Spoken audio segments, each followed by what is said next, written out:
সময় কখনো কারোর জন্য থেমে থাকে না, তাই না? দেখতে দেখতে দিন চলে যাচ্ছে, মাস চলে যাচ্ছে। আজকে হচ্ছে আষাঢ় মাসের শেষ, কালকে হলো শ্রাবণ মাসের পয়লা, রথযাত্রাও শেষ হয়ে গেল। এবার কথায় বলে যে রথযাত্রা যত এগিয়ে আসবে দুর্গাপুজো তত এগিয়ে আসবে, রথযাত্রা যত পিছিয়ে যাবে দুর্গাপুজো ঠিক তেমনই পিছিয়ে যাবে। তো যাই হোক, শুরুটা রথযাত্রা দিয়েই হয় শুনেছি। তো এবার দুর্গাপুজো অনেকটা পিছিয়ে গেছে। তো যাই হোক, পুজো আর বোধহয় 90 দিন হয়তো বাকি আছে, আমার ঠিক সঠিক জানা নেই। তো যাই হোক, সব কিছু সময়ের মতনই হবে।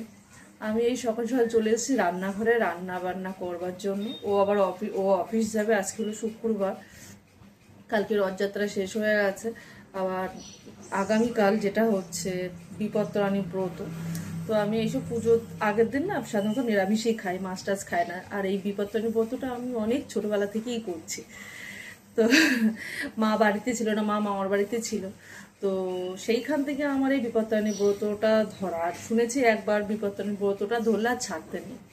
তো ঠিক সেই রকমই আমি যেই ছোটোবেলা থেকে ধরেছি, তারপর থেকে প্রতি বছরই আমার এই বিপত্তারিণী ব্রতটা করা হয়। তো আগামীকাল আছে বিপত্তারিণী ব্রত, তো তার জন্য আজকে নিরামিষ খাওয়া দাওয়া হবে। বাড়ির সবাই না, আমি একাই করব। সবার জন্য আজকে বাবা বাজারে গেছে, কি নিয়ে আসে দেখি, আর আমি নিরামিষই খাবো। আবার তার মধ্যে কালকে আবার পয়লা শ্রাবণ, আর প্রত্যেক বছর শ্রাবণ মাসে নিরামিষই হয়। আমার হাজব্যান্ড যেহেতু করে প্রতি শ্রাবণ মাসটা, তো সেইখান থেকে আমিও শ্রাবণ মাসটাই শুরু করে দিয়েছি বিয়ের পর থেকে। আমি আজকে রান্না করব, ডাল সেদ্ধ বসিয়ে দিয়েছি, আর ঝিঙে আলু পোস্ত দিয়ে করবো।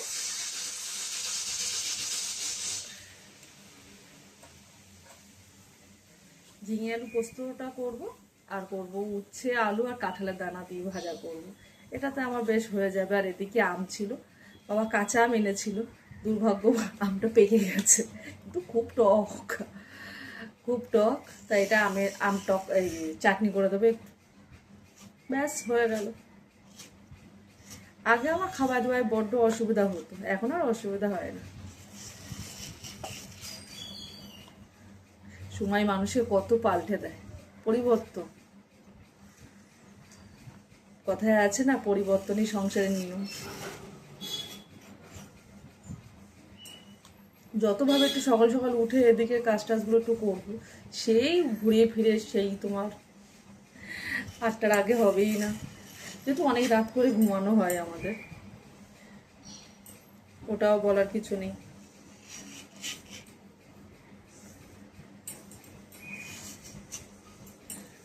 পাকা আম না কাটতে গেলে কেমন একটা যেন লাগে। আগে পাকা আম এরকম ভাবে কাটা, কিন্তু এখন বাবা কত সংসারী হয়ে গেছি। আমটা দিয়ে যা গন্ধ বেরোচ্ছে, পাকা আমের গন্ধ না,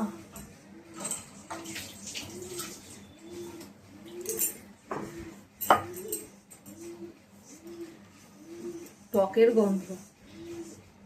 কাঁঠালের দানাটা কাটতে গেলে হাত ভিজে থাকলে কাঁঠালের দানাটা কাটা যাবে না, ওটা আবার হাত টাতগুলো স্লিপ করে যাবে, কত চিন্তা ভাবনা।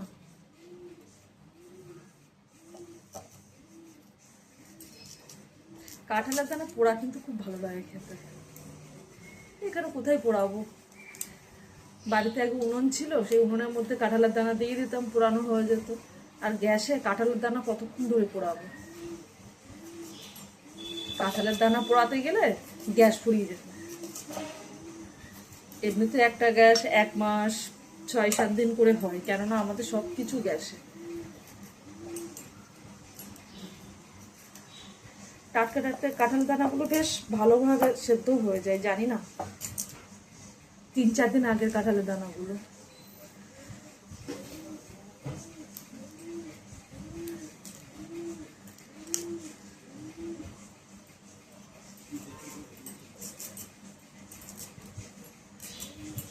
কাঁঠালের দানা কাটতে গেলে বটি না হলে ছুরিতেই হয় না। আমি একবার চেষ্টা করেছিলাম ছুরি দিয়েই কাটা, কিন্তু হলো না। আমার বেশ সময়টা বেশ কাটে ভালো, এইভাবে কাজ করি আর তোমাদের সাথে গল্প করি।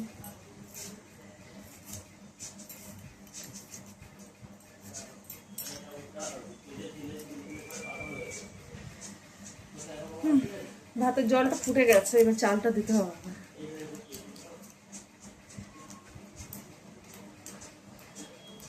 তো সকালবেলা করে আকাশটা ঘুম থেকে যখন উঠে, যেদিন দেখবো আকাশটা বেশ পরিষ্কার সেদিনকে দেখবো না আজকে দিনটা খুব ভালোভাবেই কাটবে। ডালটা সেদ্ধ হয়ে গেছে। আর যেদিন দেখবো আকাশ মেঘলা তখন সব কিছুই মন ভার হয়ে যায়। তো যাই হোক, আমি যদি কেটে বেছে রান্না বান্নাগুলো করে নিই, পরে আবার তোমার সাথে কথা হবে।